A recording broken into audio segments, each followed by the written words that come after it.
El siguiente video, si bien se llama Experiencias de un ex militar volumen 2, no tiene relación alguna con el primer volumen.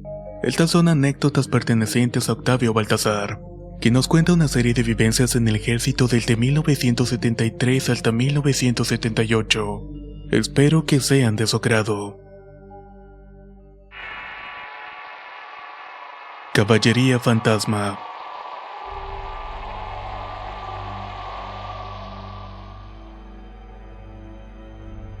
Cuando era aspirante para ingresar al ejército por allá de 1973, fui enviado a un lugar que se llama Alcadillo. En ese lugar se sembraba maíz para forraje de la caballería y había personal destacado en este punto, el cual estaba a cargo de un sargento segundo y un soldado, quienes vivían cada uno con sus familiares en sus casas de palma. Nosotros los aspirantes, ni siquiera reclutas, nos quedábamos en la palapa que no tenía cerca. Solo tenía techo de palma, pero la verdad no lo extrañábamos, ya que había bastante calor en la zona. El conjunto se ubicaba al poniente de las tierras sembradas en una pequeña pendiente que terminaba al lado de un estero. Ahí nos dedicábamos a pescar en los ratos libres. El estero descargaba sus aguas en una laguna que se llamaba Patitos.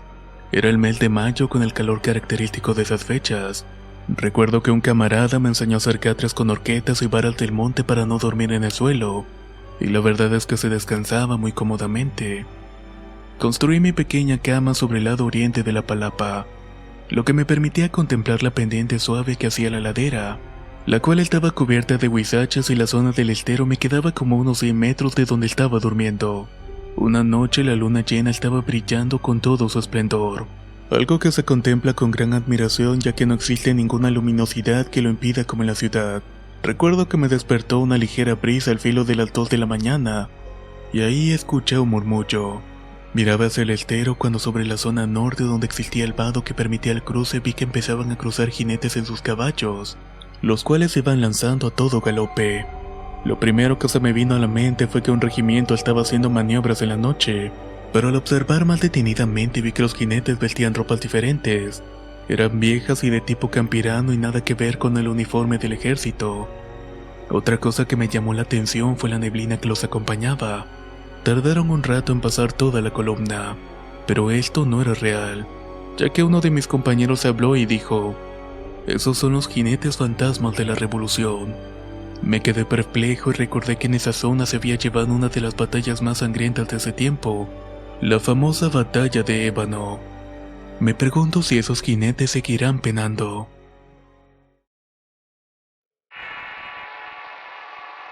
La patrulla.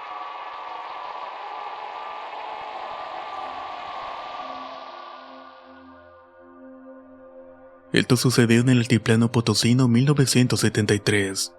La noche era oscura y solo se veía la Vía Láctea en el cielo plagada de estrellas. El zumbido ahogueado del motor del jeep se escuchaba sobre los ruidos nocturnos. El vehículo iba siendo manejado expertamente por el sargento chofer. A su lado estaba el comandante del pelotón y detrás de nosotros los 5 hombres de la escuadra. Éramos 7 en total en una patrulla que nunca hasta estos días tuve claro por qué fue. El viento frío propio del altiplano se colaba por entre las aberturas del toldo de lona. Nos íbamos desplazando por una terracería que se adivinaba desértica, tierra improductiva tostada desde hace milenios por el sol quemante y golpeada por los elementos. En fin, tierra árida y estéril. De día se puede convertir en un infierno de calor, pero de noche un frío abrasador que ala hasta los huesos. Avanzábamos sobre el camino observando las luces delanteras del vehículo, somnolientos por todo el día de fatigas. Íbamos arropados en nuestros frágiles capotes por el inclemente frío.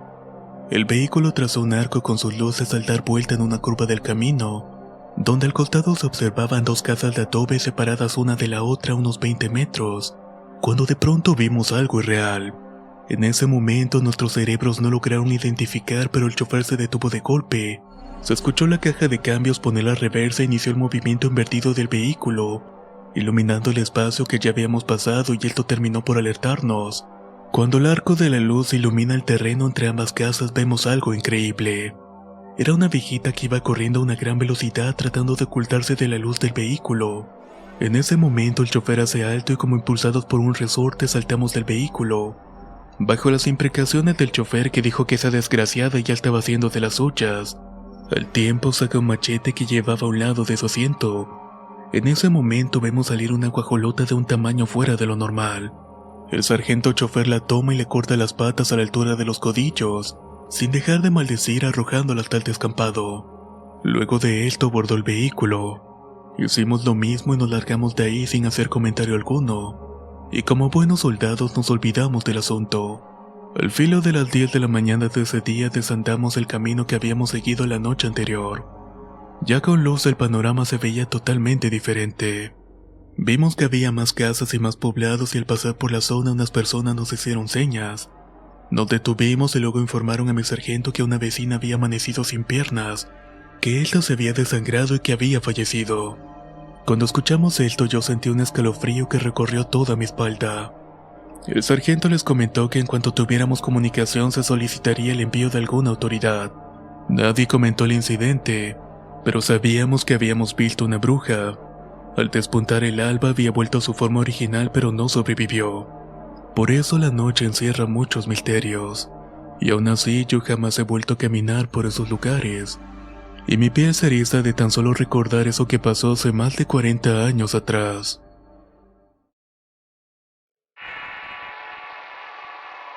¿Qué fue?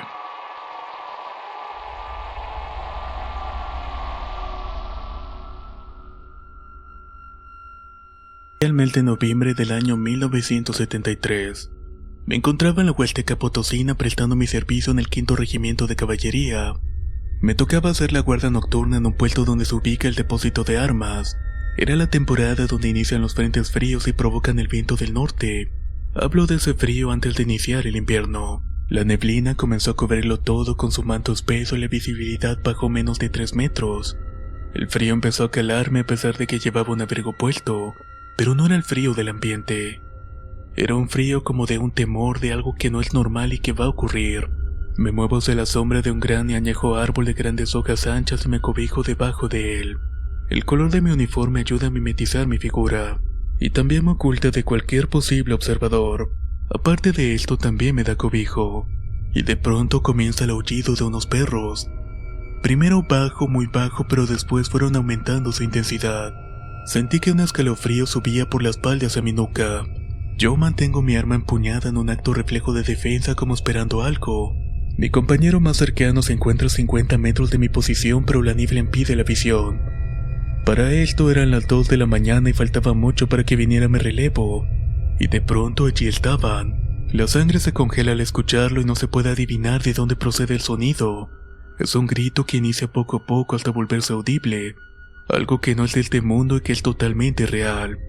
Al final solamente se escucha un gran alarido y se siente que algo pasa a gran velocidad al lado tuyo.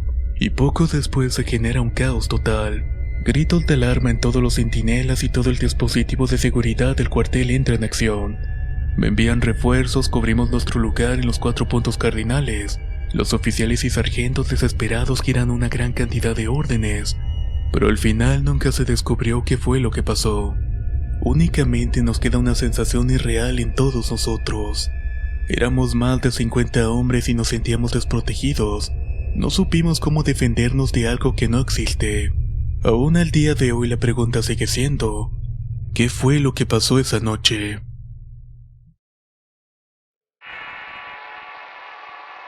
El ahogado.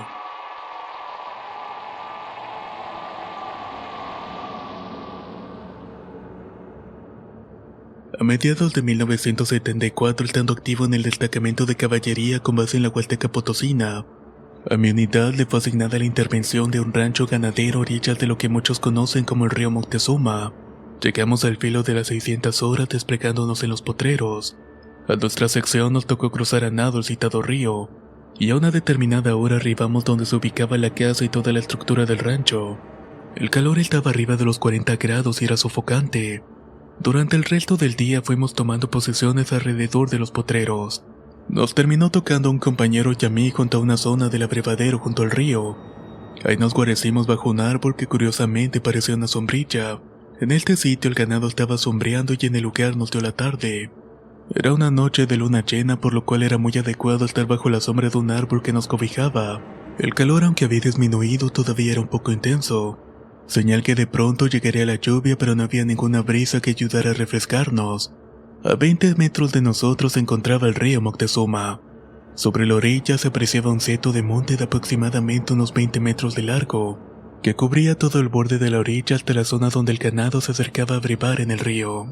Estábamos tranquilos y despiertos a las 200 horas como nos habían ordenado, cuando de pronto mi compañero me toca el hombro y me señala la zona izquierda de nuestra posición. Se escuchaba que algo venía dentro como si nos hubiéramos quedado sordos. Al día siguiente, cuando nos relevaron para tomar alimentos, vimos el seto moverse. Parecía como si una fuerte corriente de aire lo estuviera empujando. Conforme se iba acercando a nuestra ubicación, el ruido crecía y se veía cómo se movían las plantas.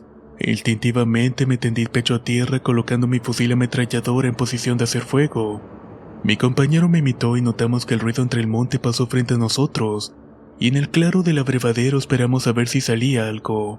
Nuestra sorpresa fue mayúscula ya que el silencio se volvió total, pesado, pero nunca vimos nada.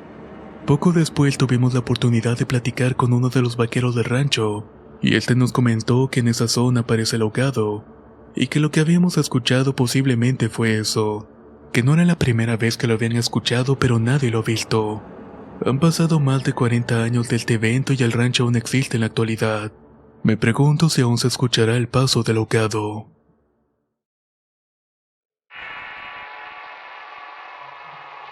El alarido.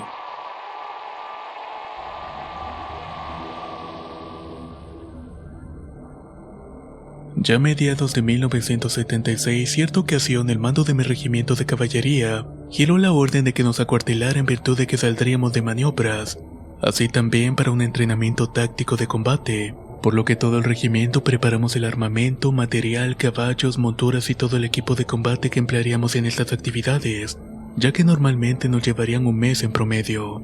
Durante la tarde y noche el teniente comandante de mi sección junto con otras unidades del regimiento se les asignó establecer un cerco de seguridad en torno a las instalaciones del cuartel. Para ello quedamos ubicados junto al edificio de la guardia, a un costado del edificio de la sección de sanidad militar. Limpiamos el lugar y preparamos nuestros espacios para pernoctar. Estaba con mi pelotón de servicio siendo aproximadamente las 200 horas, y estábamos viéndose la carretera en medio de un total silencio. A nuestra derecha, unos 200 metros junto a la carretera 70, iniciaba el grupo de casas de palma donde vivían muchos de los soldados. Este conjunto, formado por dos filas, medía de punta a punta aproximadamente 500 metros, dejando un corredor intermedio entre casa y casa, unas dándose a la carretera y otras al potrero interior. Uno de mis soldados entonces me comentó: «Oiga, comandante, fíjese que no se escuchan los grillos. Algo va a pasar esta noche». Siendo estos muchachos de la Huasteca, aprendí que nunca hay que echar saco roto a sus comentarios. Me preparé mentalmente para algo imprevisto y de antemano el resto del grupo también lo entendió. En eso estábamos cuando en el punto donde inicia el camino intermedio, precisamente donde se ubica la pileta para abastecer el agua a las mujeres, se escuchó con una gran intensidad un extraño alarido. Era prolongado y bastante fuerte e hizo que los cabellos de la nuca se me erizaran, y un sudor frío empezó a recorrer toda mi espalda. El tal alarido se desplazó a gran velocidad a los 500 metros del conjunto habitacional. Creo que todo esto pasó en menos de un segundo. Esto activó el dispositivo de seguridad de todo el cuartel. Rápidamente, al mando del teniente comandante, toda mi sección nos desplegamos hacia esa zona. La segunda sección cubrió la parte del potrero junto a las casas, y las demás unidades cubrieron las otras zonas del cuartel. El alboroto grande y las mujeres soldaderas estaban totalmente alteradas. Nadie atinaba a deducir qué era lo que había sido. Se hablaba de la Llorona, pero nadie lo reconocía. Las soldaderas de edad continuamente se santiguaban y se desplazaban detrás de nosotros que seguíamos buscando. Nosotros estábamos con nuestras armas listas para abrir fuego y ellas con los rosarios en las manos, como tratando de protegernos contra algo que no fuera de este mundo. Cuando cubrimos toda la zona y estábamos a punto de dar por terminada nuestra revisión, de nueva cuenta volvimos a escuchar ese aterrador alarido. Seguía desplazándose por el camino lateral que iba hacia las sierras cercanas a nosotros. Todos nos quedamos perplejos y no atinábamos a entender qué era lo que estaba pasando. El sonido partió unos 20 metros de donde nos encontrábamos al inicio del camino, y este poco a poco se fue perdiendo la distancia. Nadie de nosotros vio nada y solamente habíamos escuchado aquel sonido. Como este ya estaba fuera de los límites del cuartel, el mando nos ordenó concentrarnos en nuestras ubicaciones originales. Al día siguiente se nos dio la orden de mantenernos en espera. El día estaba muy tenso como pesado y hasta el sol se notaba opaco. Desafortunadamente, al filo de las 1300 horas, una mujer fue atropellada en la carretera. Esta perdió la vida y cuando estábamos en el velorio, las mujeres comentaban que por eso este espectro estuvo penando la noche anterior. Fue algo bastante trágico, ya que era la esposa de un compañero. A pesar de nuestra dureza como soldados, esto nos impactó a todos. Un día después nos fuimos de maniobras dando gracias por esto, ya que de alguna manera mantenía nuestras mentes ocupadas en nuestro duro entrenamiento.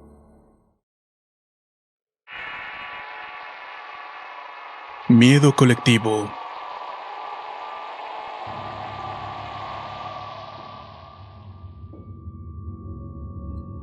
...1978... Perteneciendo al 5º Regimiento de Caballería del Ejército Mexicano, enviaron en mi escuadrón a un operativo a la Sierra de Durango. Estando ya un poco más de 2 meses en este operativo y después de la larga jornada cumpliendo las órdenes del mando, cerca de las 2000 horas arribamos al casco de lo que posiblemente fue una casa. Solo se apreciaban sus viejas paredes de adobe invadidas por la maleza acumulada por años de abandono. El escuadrón estaba dividido en secciones. Cada una al mando de sus tenientes comandantes se fueron acomodando buscando un área adecuada para descansar, y a la vez estableciendo el cerco de seguridad que toda unidad militar aplica donde se encuentre. Por mi parte hago que el personal del grupo del comandante establezca el punto donde pernoctará el capitán comandante del escuadrón, y que colocaran la base de radio, ya que de acuerdo a las órdenes del capitán descansaríamos varios días. Recibidas las instrucciones del capitán referente a la seguridad, me desplazco a revisar el perímetro validando las instrucciones de los tenientes.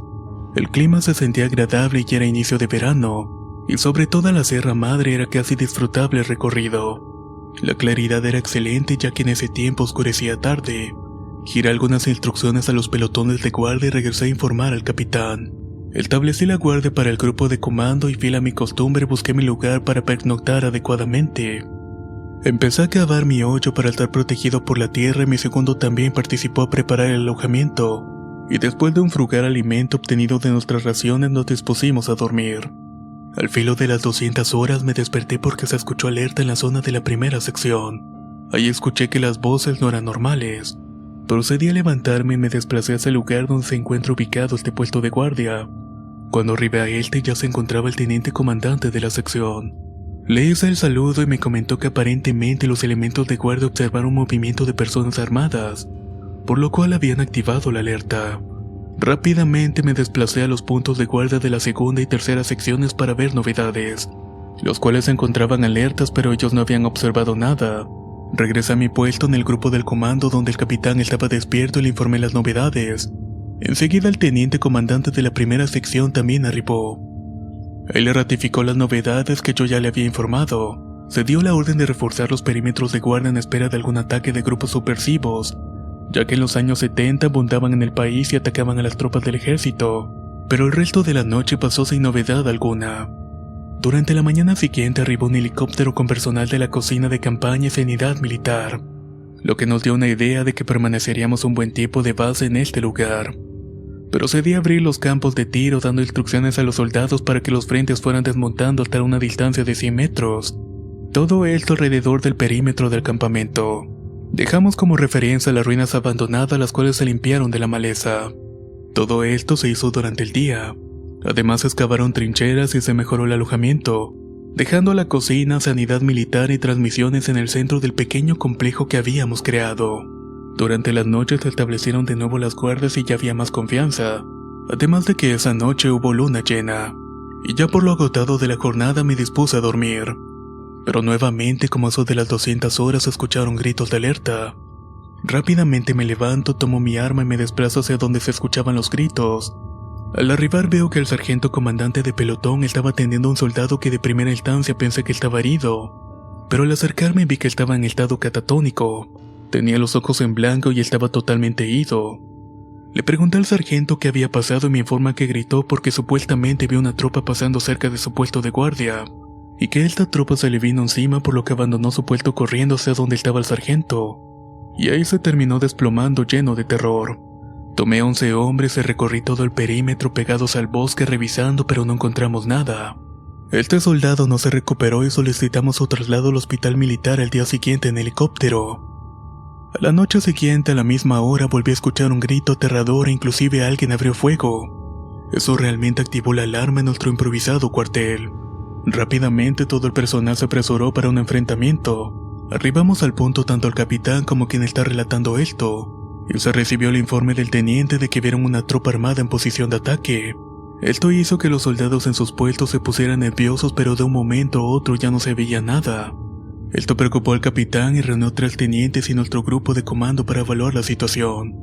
Me preguntó qué era lo que pensaba y qué estaría causando pánico entre la tropa, a lo que yo le respondí que me dejara escoger algunos soldados que yo considerara del escuadrón, y que yo mismo haría la guardia de noche para realmente ver qué era lo que estaba pasando. Me dijo que hiciera lo que tuviera que hacer y le dije que a la orden, mi capitán. De ahí nos retiramos para continuar descansando. A la mañana siguiente, mientras desayunaba, solicité reunión con los 9 sargentos del pelotón. A cada uno le di el nombre de los soldados que me asignarían, dado que ya los conocía. Elegí a 20 hombres de los más veteranos y mejor entrenados. Con ellos organicé la guardia dándoles instrucciones de cómo actuar. Sabía por experiencia que este grupo nunca se echaría para atrás y operaría con sangre fría ante las peores circunstancias. Por lo tanto, nos preparamos para esa noche. Dormimos durante el día y a partir de las 2200 horas, nos ubicamos sobre la zona donde se visualizaba la supuesta tropa que todas las noches miraban los centinelas. Ya estando en la zona, agrupé a los soldados en células de 5 elementos formando una cuña que cubría perfectamente con fuego el sector, y les di las instrucciones de que dispararan hasta que yo diera la orden. Eran aproximadamente las 200 horas y el aire dejó de soplar. Se sentía en la atmósfera como que fuera a llover y la sensación era sofocante. El silencio era tan espeso que pesaba en el ambiente. En ese momento agudizo mis oídos y me quedo perplejo por el silencio que se siente. Los grillos habían dejado de cantar y no se escuchaban las aves nocturnas. En eso le indico a los soldados que estaba junto a mí que esté pendiente porque algo iba a suceder. Pero que pasara lo que pasara, no abriera fuego. Y en ese momento los 21 elementos los vemos. Era un grupo de soldados, todos harapientos, desplegados, listos para entrar en combate avanzándose en nuestra posición. Mis hombres me preguntan qué hacer y solo les indico que se mantengan en silencio dentro de las trincheras. Ahí vemos el avance de esta tropa y cuando pasan junto a nosotros caminaban sin vernos. Un escalofrío recorrió toda mi espalda. Eran seres fantasmales porque podía ver a través de sus cuerpos. Iban pasando sin fijarse que estaban dentro de nuestras trincheras. Y al rebasar nuestra zona de seguridad solo desaparecieron y se esfumaron del entorno. Poco a poco los sonidos del bosque van volviendo y nosotros mantuvimos la guardia. Esa noche no hubo gritos ni disparos. A la mañana siguiente el capitán me solicita el informe y no puede creer lo que le contamos. Estaba sorprendido, pero éramos 21 elementos que habíamos visto los espectros. Unos 2 días después me tocó hacer un recorrido y arribamos a un caserío como 1 kilómetro de nuestra ubicación. Nos detuvimos a comprar refrescos en el único estanquillo del pequeño poblado, el cual era atendido por un hombre de mucha edad, el cual me saluda. Hola, sargento, ¿cómo está? Bien, señor, todo bien. ¿Conoce usted los rangos? Sí, yo fui militar y soy revolucionario. Es un gusto platicar con alguien como usted. Se están quedando en el casco de la finca abandonada. Sí, efectivamente, ahí hicimos un cuartel. ¿Y no han tenido visiones acaso? Tuvimos algunos inconvenientes, le contesté. Eso es normal porque hubo una gran batalla y hubieron muchos muertos, y en este tiempo ellos siguen peleando. Allí donde están ustedes masacraron a todo un batallón y no dejaron a nadie vivo. Esas ánimas andan penando, por eso nadie va por esos rumbos. Nos despedimos dándole un gran apretón de manos y con la satisfacción de haber platicado con un viejo soldado nos retiramos del lugar. Pero mi mente se quedó grabada la plática de este hombre. Pensaba en esas almas quedadas en combate y que posiblemente sus cuerpos estuvieran diseminados en toda la montaña, sin que nadie les hubiera dado una cristiana sepultura ni haberles rezado un Padre Nuestro. Al llegar al agrupamiento me permitió hacerle el comentario a mi comandante del escuadrón. Y como es normal en estos casos, varios de mis soldados creyentes católicos se apresuraron a rezar por estas almas en pena. Como cosa curiosa, los días siguientes fueron una gran tranquilidad para todo el escuadrón, sobre todo al saber lo que había sucedido en esta zona. Unos días después nos llegó la orden de marcha y se siguieron viendo las visiones. Muchos soldados colocaron veladoras ocultas bajo la tierra para ahuyentar a las ánimas en pena. Y la tropa como que volvió a tener calma ya que no tuvimos incidentes por miedo ni bajas por terror. Solo había curiosidad de ver lo que casi nunca nadie en su sano juicio puede ver. Estos recuerdos siempre estarán grabados en mi mente, Pensar en estos hombres combatientes que nunca conocieron el mundo para el que pelearon. Muchos de ellos nunca tuvieron hijos ni lograron llegar a una vejez para contar sus historias ni tener una familia. Siempre le pido al Altísimo para que les dé la paz que ellos merecen. Y han pasado casi 40 años, pero aún continúan en mi mente. Mi madre, siendo de la sierra del estado de Guerrero de ascendencia tarasca, decía que en la noche cuando uno no escucha los grillos debe de tener cuidado, que deben esconderse o dormirse porque los espíritus en ese momento deambulan. Mi madre tenía la facultad de ver y aparentemente me transmitió parte de sus dones. Y tal vez por eso tengo tantas experiencias que contar. La vida de un soldado es interesante. No muchas personas son hechas para llevar a cabo esta profesión o más bien este estilo de vida, ya que este incluso te acompañará cuando dejes de ser un elemento activo. Y también pueden que los acompañen experiencias paranormales como estas, las cuales fueron vividas en sus años de servicio.